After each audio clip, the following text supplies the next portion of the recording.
Hello everyone, it's me, that divination witch, pointing to the sign. I hope you're doing well. Now, I'm back, of course, with another witchy video, and you'll know from the title what it is. But this is another in my series of spirits and deities, etc. that I have encountered and met, and it's been requested that I talk on this. So yes, now I'm going to be talking about my personal experience with angels as a whole. So this is not one angel in particular.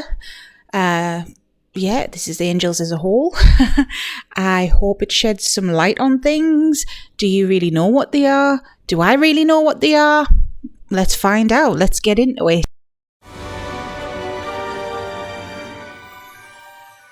If you're new here, you're more than welcome to stick around, and I really hope you do. My name's Sarah. I'm that divination witch, and this is a safe space. So, I've set up this channel to help people. I share what I've learned. If you've got questions, I'm happy to answer them, do videos on your questions. No questions silly, so ask away. We all have to start somewhere after all. And if you want to support me, I've got a shop. And I've got a Patreon in my link tree below, and I would be so grateful if you could check it out. If you do, I really appreciate it because it helps me continue this channel. So thanks so much. Now, angels, it's going to be a bit of a loaded topic, I suppose, because there's so many conflicting ideas about them and conflicting opinions about them. Some people say they're light beings. Some people say they're messengers of God and children of God, and that they're good and just good and fight demons and whatever. That's the more Christianized version of it. But some say they're, intergalactic beings as well. I've heard that one. Look, there's so much conflicting information out there about them and so much different information. To me, it's hard to pinpoint what even is an angel. I don't personally see them as wholly good or bad.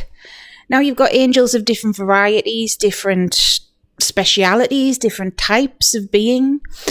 And on the whole, the way I see angels, and this is my opinion, of course, is a bit like deities. They're an extension of Source. Source being the creator God, the energy that created everything. And the way I see deities, meaning different gods and goddesses, pagan gods, even Hindu gods, or, Shinto gods, I see them as extensions of that creator.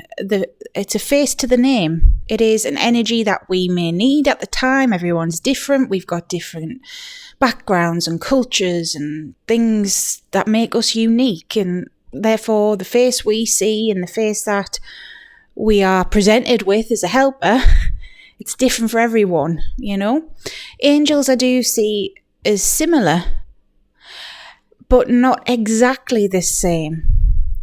They do carry out the work of God, of Source, God. I'm not talking Christian God, as I say, the creator. And they work alongside deities and other elevated spirits. They're here to help us, but not just to help us, but to keep order and balance in all things. Angels can be good, they can be neutral, and they can be bad as well.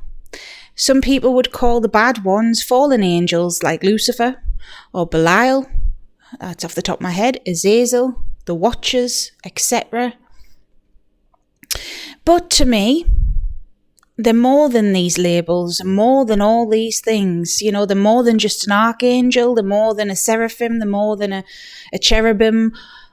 These are labels over time that we have put onto these magnificent beings. It's humans trying to understand things, basically. Now, if we look at Jewish mysticism, this gives us a good idea of the balance of things. Now, it's not the only answer, and it's not the only path to look at. I know Jewish mysticism, it's been conflated with a lot of different things, a lot of different occult practices and orders. But if we look at it as an example, we have the tree of life and we have the tree of death, the Sephiroth, the Cliffoth. And these trees well, if you look at the tree in general, it's a symbol that's found in most religions. 99.9% I've seen. It's either a tree of life, a tree of knowledge, a tree of power. It's a representation of the universe is what it is. And whether that is the Sephiroth, the Cliffoth, the Yggdrasil, the world tree, whatever you want to call it, it's a representation of the universe and a representation of ascension. Because if we look at the universe zoomed out, try and find a picture if I remember editing, it's kind of like a big web. It's like a tree and its branches, and we're all intertwined and we're all connected like the tree and its numerous branches. So if we look at this, we have the Sephiroth, which is the tree of life, the Cliffoth, the tree of death, from the Jewish mysticism standpoint, Kabbalah, etc. But we have the side of life, positively charged beings, and the side of death, negatively charged beings. So we have angels that rule over different parts of the tree of life, and we've got demons that rule over different parts of the tree of death. But either way you look at it, they echo each other. They're two sides of the same coin. And if we look at that tree as the universe has two sides to it. The yin, the yang, as above, so below, the up, the down. Angels are that. Angels are reflections of that. Because within the universe, and this is getting very deep, but all beings, humans, animals even, to an extent, depends on their intelligence, I suppose, but intelligent life forms, spiritual life forms, I'm trying to think, like the fae, dragons, dragon spirits, nature spirits. We have all sorts of things that happen to us that are good and bad. Natural disasters is a natural, way of showing this, to a human. A hurricane is bad, it's going to kill people, it's going to wipe out civilizations or cities. Or I think of the poor victims of Katrina. That was one of the worst ones ever, wasn't it? That was bad to us humans, because all those poor souls lost their lives, lost their homes, lost loved ones. But to nature, that's not bad. It's looking at it through a different set of eyes, a different lens. Now, to Mother Nature or nature, whatever, the universe, it's universal law, It happens. These things happen. It's the yin, the yang. Bad things do happen, or what we humans would call bad. But then nature also nurtures us. It gives us life. We exist because of it. We have food. We have magical, not just, I don't mean like witchcraft magic, but I mean like it's magic to see when spring comes along. We've just entered spring at time of filming, and life is breathed into the world again when the trees have leaves and the flowers are blooming. I mean, that's magic to me, that's created from nature, from the universe, stuff like that. So angels are a reflection of this. That's what angels are, truly. They're either light or dark. And even a light angel, I'm going to pick Michael out because he's very popular. Michael's capable of such beautiful and amazing things. But he's also capable of bad things, or what we humans would call bad things. He could, if he really wanted, I suppose, if it's for the greater good, he would sacrifice other lives if it saved more lives. It's that moral, I don't know the technical word for it, but there's some sort of, it's a psychological teaching about, right, well, would you save your family or would you save 5,000 people? It's that moral dilemma. And a positively polarized being like an angel is going to think logically and going to go for, right, I'm going to save everyone that I can, possibly. Sorry to your family. I'm going to save the 5,000 people. To you, if that's your family, that's going to be bad. You're like, what? You're killing me family? But no, he's saving 5,000 people. Sometimes things happen like that. I forgot the word for it. It's a psychological thing. It's like a teaching that people debate over. But that's ultimately what angels are. Positively charged beings that will always try and work in the positive and think of the greater good and the grand scheme of things. Now, on the opposite side, the negatively polarized, you would think it's just a flip. I suppose in a way it can be, because their job is to bring about what we would say bad things sometimes, destruction, chaos, shake things up. But out of the destruction and chaos can come good things as well, lessons to be learned from things. Also, the negatively polarized beings, I do find, I'm going to speak about Belial, for example.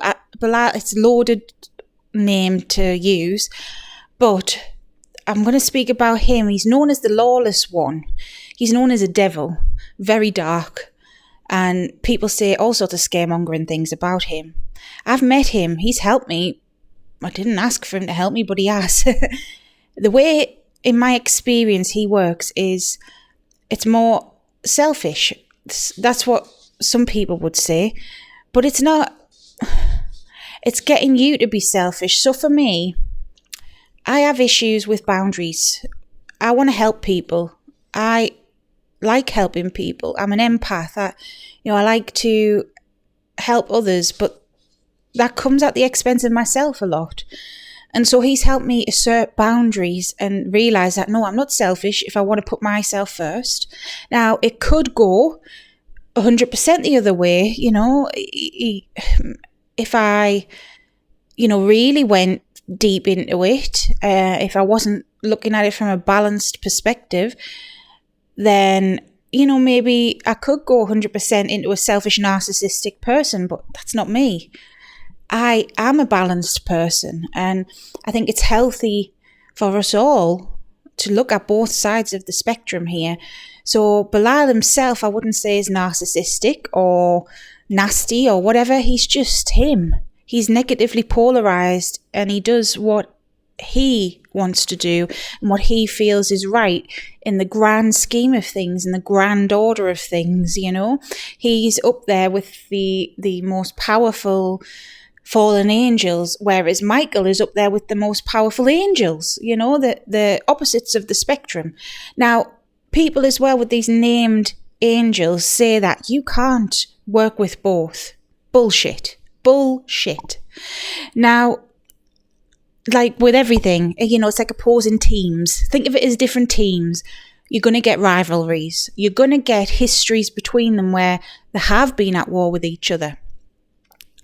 But think about it this way, it's looking at it through a human lens. Yes, they clash, but one cannot exist without the other.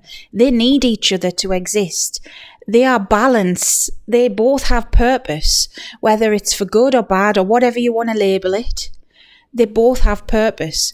So I have been researching more about angels recently. I'm very, very drawn to them as a whole.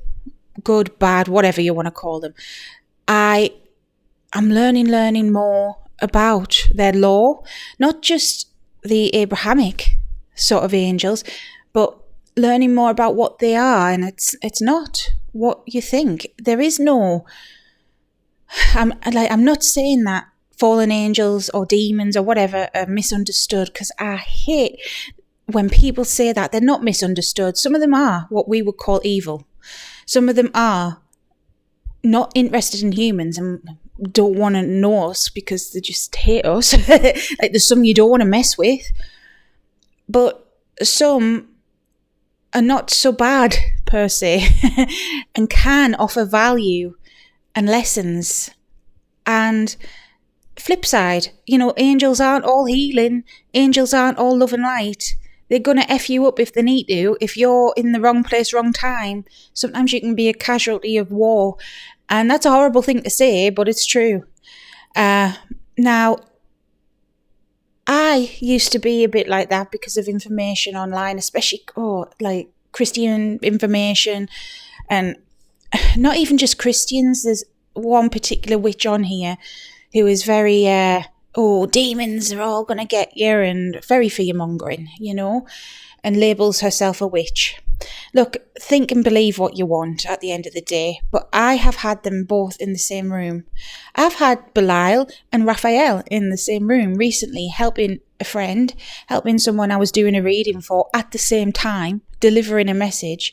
I never thought that was possible. I have stories to tell you about me and my ignorance as well, because I used to think the same. I was more scared of angels than demons per se, because I didn't quite understand them as much, and that's why I've been researching them and backtracking on that. And I've had to do my fair share of swallowing my pride and ego and apologising for misinformation that I learned and spread and things like this out of fear, out of ignorance. There is good and bad in both. Now, I'm going to put a picture of a book on this screen here. Okay.